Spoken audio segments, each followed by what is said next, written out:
Bakıda təcili tibbi yardım avtomobilinin sürücüsü tərəfindən yol hərəkəti qaydalarının ciddi şəkildə pozulması faktı qeydə alınıb.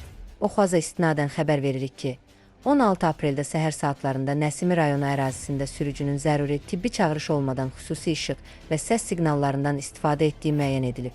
O, əks istiqamətə çıxaraq qoşa xətt tələblərini pozub və digər hərəkət iştirakçıları üçün təhlükəli vəziyyət yaradıb.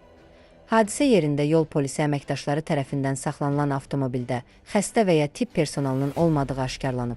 Araşdırmalar zamanı sürücünün həmin vaxt heç bir tibbi çağırış üzrə hərəkət etmədiyi təsdiqlənib. Bundan əlavə, onun yol hərəkəti qaydalarını dəfələrlə pozduğu da üzə çıxıb.